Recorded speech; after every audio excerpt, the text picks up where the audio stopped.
압류한 게 통장이면 돈을 빼오고 부동산이면 경매를 통해서 대금을 받아올 수가 있게 되는 거죠. 뭐 예외적으로 채권자가 차용증에다가 이제 사인만 한 게 아니라 공증까지 받았다라고 하면 그때는 채무자의 자산을 바로 강제 집행할 수가 있긴 합니다.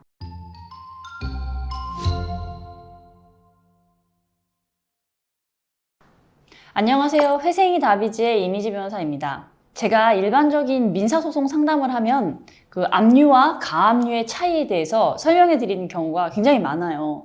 그러니까 일반적인 민사소송은 여러 가지 다양한 이유로 상대방에게서 금전을 받아와야 되는 경우가 많은데요. 예를 들면 대여금 반환 청구, 뭐 아니면 손해배상 청구, 물품 대금 청구 같은 것들이 있겠죠. 근데 이렇게 돈을 받아야 하는 경우에는 소송을 하면 이길 수 있겠느냐 하는 문제와는 별개로 소송에서 이기면 실제로 돈을 받아낼 수 있겠느냐 하는 문제가 있어요.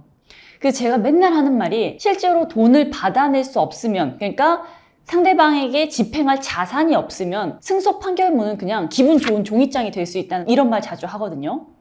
그래서 보통 소송을 할 때 상대방이 자산이 아주 넉넉한 경우가 아니고 내가 상대방 자산 중에 알고 있는 게 있다면 소송을 시작할 때 가압류를 함께 하실 것을 권하는 편이에요. 이 가압류라고 하는 것은 소송 중에 상대방이 어떤 자산을 빼돌려서 없애버리지 못하도록 하는 기능을 합니다.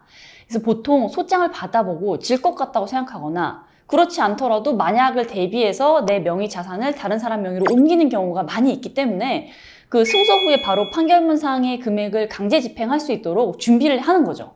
이런 가압류는 단순히 상대방이 그 해당 자산을 빼돌리지 못하게 묶는 기능만 하고요. 판결이 확정되기 전에는 그 자산을 가져올 수는 없는 거예요. 그러니까 판결이 확정되면 이제는 확정적인 채권자로서 가압류를 압류 및 추심 명령으로 전이해서 실제로 집행을 할 수 있게 됩니다. 압류한 게 통장이면 돈을 빼오고 부동산이면 경매를 통해서 대금을 받아올 수가 있게 되는 거죠. 뭐 예외적으로 채권자가 차용증에다가 이제 사인만 한 게 아니라 공증까지 받았다라고 하면 그때는 채무자의 자산을 바로 강제 집행할 수가 있긴 합니다. 자, 그런데 제가 개인회생 상담을 할 때에도 압류와 가압류에 대해서 설명해 드린 경우가 굉장히 많아요. 이때는 어떤 관점에서 설명을 하냐면요.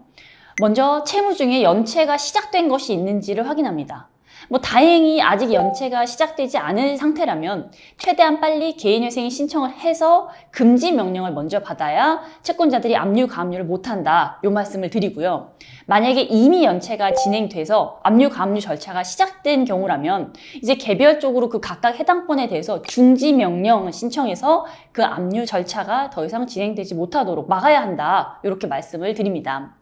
그러니까 현재 채권자들의 뭐 압류나 가압류 같은 법적 조치에 대한 걱정이 있으신 상황이라면 저희가 아래 고정 댓글로 남겨드린 저희 사무실 연락처로 연락을 주시면 저희가 도와드릴 수 있도록 하겠습니다. 감사합니다.